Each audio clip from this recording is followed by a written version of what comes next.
On either side the river lie, long fields of barley and of rye, that clove the wold and meet the sky, and through the fields the road run by, to many towered Camelot, and up and down the people go, gazing where the lilies blow, round an island there below, the island of Shalott. Willows whiten, aspens quiver, little breezes dusk and shiver, through the wave that runs forever, by the island in the river, flowing down to Camelot. Four gray walls and four gray towers overlook a space of flowers, and the silent isle embowers the Lady of Shalott. By the margin, willow veiled, slide the heavy barges trailed by slow horses and unhailed. The shallop flitted, silken sailed, skimmering down to Camelot. But who hath seen her wave her hand, or at the casement seen her stand? Or is she known in all the land, the Lady of Shalott? Only reapers reaping early, in among the bearded barley, hear a song that echoes cheerly from the river winding clearly, down to towered Camelot, and by the moon the reaper weary, piling sheaves in uplands airy, listening whispers, "'Tis the fairy, the Lady of Shalott." There she weaves by night and day, a magic web with colors gay. She is heard a whisper say, a curse is on her side if she stay. To look down to Camelot, she knows not what the curse may be, and so she weaveth steadily, and little other care hath she, the Lady of Shalott. Hens moving through a mirror clear, that hangs before her all the year. Shadows of the world appear, there she sees the highway near, winding down to Camelot. There the river eddy whirls, and there the surly village churls, and the red cloaks of market crows pass onward from Shalott. Sometimes a troop of damsels glad, and abbot on an ambling pad, sometimes a curly shepherd lad, or long-haired page in crimson clad, goes by to towered Camelot, and sometimes through the mirror blue, the knights come riding two and two. She hath no loyal knight and true, the Lady of Shalott.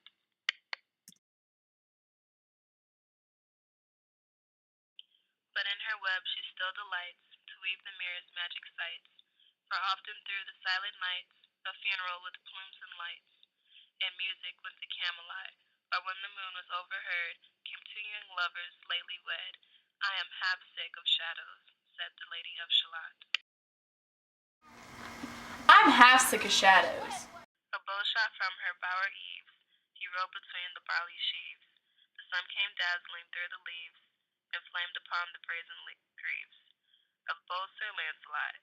A red-crossed knight forever kneeled to a lady in his shield, that sparkled on the yellow field, beside remote Shalott. The gemmy bridle glittered free, like the some branch of stars we see, hung in the golden galaxy. The bridle bells rang merrily, as he rode down to Camelot, and from his blazoned baldric slung a mighty silver bugle hung, and as he rode his armor rung beside remote Shalott. All in the blue and clouded weather, thick jeweled shone the saddle leather, the helmet and the helmet feather burned like one burning flame together. As he rode down to Camelot, as often through the purple night, below the starry clusters bright, some bearded meteor, burning bright, moves over still Shalott. Broad clear brow in sunlight glowed, on burnished hooves his war horse trode, from underneath his helmet flowed, his coal-black curls as on he rode down to Camelot. From the bank and from the river, he flashed into the crystal mirror. Tira-lira by the river, sang Sir Lancelot.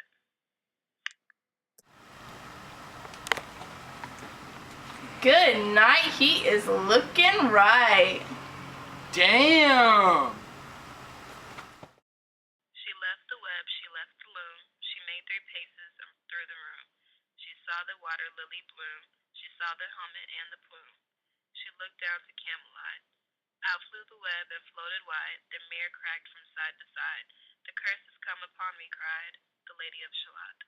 In the stormy east when straining, the pale yellow woods were waning, the broad stream and his banks complaining, heavily the low sky raining, over towered Camelot. Down she came and found a boat, beneath the willow left afloat, and around about the prow she rode, the Lady of Shalott. And down the river's dim expanse, like some bold seer in a trance, seeing all his own mischance, with a glassy countenance, did she look to Camelot, And at the closing of the day, she loosed the chain, and down she lay. The broad stream bore her far away, the Lady of Shalott. Lying robed in snowy white, that loosely flew to left and right, the leaves upon her falling light, through the noises of the night, she floated down to Camelot. And as the boat head wound along, the willowy hills and fields among, they heard her singing her last song, the Lady of Shalott.